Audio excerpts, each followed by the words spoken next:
And then Dynamite Kid, who right. I never got to meet in the dawn of the home videotape era. When I first got a chance to see Dynamite Kid in Japan, I'm like, my God, this guy is the baddest ass on earth. His work is immaculate. He's in condition. You think he can run 300 miles without blowing up. Yeah. I've never seen anybody just exert that level of realistic violence and badassery in pro wrestling. And it was amazing. And then you come to find out that he was pretty much a miserable human being in most cases to be around. And I never got to meet him in person. I was a huge fan, and then I've heard stories from Davey Boy Smith, but that what a strange and what's the word I'm searching for? Help me, you creative people. You've got this guy who's a super talented, performer and athlete, but he's always miserable as a human being. Well, Jason, feel free to chime in too, but I mean, for my money, it's hard. Like those matches with Tiger Mask, it's hard to see better wrestling than that, for me. Like when I watch that, I think it's the type of wrestling that like somebody who knows nothing about wrestling at all whatsoever, and they walk into the room and they see it on your TV, like that would captivate their attention.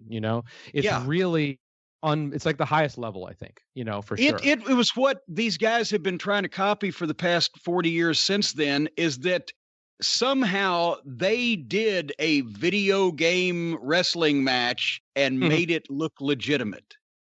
And when they got away with it, because here's the two most talented athletes in the world at what they're doing, then everybody else said, oh, well, we can do this too. And then you get a bunch of cover bands. Well, but the only consequence of that is that it was probably pretty friggin' real. I don't know how. Yeah. Also, when he ended up in a wheelchair. Yeah. Later. Right. So, yeah. Got that asterisk. Yeah. But yeah, I mean, yeah. And a lot of the folks we interviewed for the episode, I mean, we talked to Mick Foley for the episode, who you might not think is the first name to interview for the Dynamite Kid episode, but he talks about this story of like, yeah, he's such a huge fan of the British Bulldogs, and actually it was Jack Foley he was wrestling under the name of, and it's one of his first matches was as a jobber in WWF, and he goes in there and he's like all excited, and then Dynamite gets tagged in, and then he clotheslines Mick and basically dislocates his jaw with one clothesline. And, and then he's, wind up, not eating solid food for 3 weeks and, barfing into a toilet for the next couple of days. And he worked, a lot of that stuff is not a magic trick because it looks so good. It's because it's real. And, he's really launching himself in, like, when you see him take those guardrail bumps, you just know that that's no good. Yeah.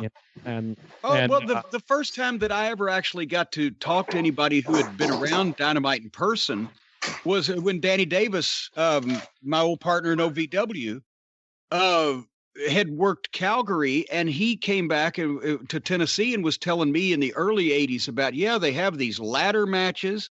And this guy, Dynamite, would do a thing where he would be standing up on the top of the ladder, and one of the Hart brothers, whoever, would drop kick it, and he would go over, standing on the ladder, he'd go over with the ladder, bounce off the top rope and out to the floor without touching anything. And then, of course, then Danny would say, I don't know how long he's going to be walking, but this guy's the most amazing thing you've ever seen. And, it's another cautionary tale of guys. But I've said this, almost all of these guys in their own way, whether it's on Dark Side, whether it's on the biography, anytime you have a major wrestling star, they sacrifice a lot of their personal life. They sacrifice a lot of their health. They sacrifice, sometimes, I've done this, some of my sanity, for them to be, while they're in this, especially, to be the best at what they do. And that's why people remember them, because they were the best at what they do. But sometimes that's also why these kind of shows get made about them, because none of these guys were, an average CPA in fucking Brentwood. Right. And so you have to admire sometimes the dedication But in some case, and where is the line? Where do you say, well, he took it too far? Well, sometimes the line's not clear until you've already crossed over it. And then you're like, shit, it was back there, wasn't it? Well, we're here now. Yeah, especially with Dynamite Kid, it's such a clear example, especially with his, we interviewed both his daughters, and, he basically like sacrificed a relationship with his two daughters. And so we spent time with them, and to hear how they've kind of navigated their life, past, since their father has passed away, but also before he had passed away, and, trying to get some sort of relationship with him. But it is very tragic, and it does bring home the reality of, the sacrifice that goes into, the wrestling business and the ramifications on the family. It really is like this, just, the Dynamite Kid story is a tragedy of Greek proportions, in a lot of ways, because here is the ultimate sacrifice. And again, it's why Mick is such a great voice for the episode too, because I think he can relate to that in some ways too, in terms of the physical sacrifices he's made to create the, his legacy as well. But, for Dynamite, it's like to have gone to sacrifice it all for the sake of his art, for it to be as real and believable as possible. And then just to find the fact that he wound up in a wheelchair before 40, alone and broken is wild. And obviously, he raised a lot of hell, through all of that, with all of his relationships with fellow wrestlers and his family, of course. And that's a huge part of the story. But I think also what's compelling about it is, and I think that this episode in particular is going to spark a lot of conversation after it comes out, is also just, you can tell that his family is still trying to reconcile with the legacy, because it is complicated. It's maybe one of the more complicated legacies in all of wrestling, in some ways. Mm-hmm.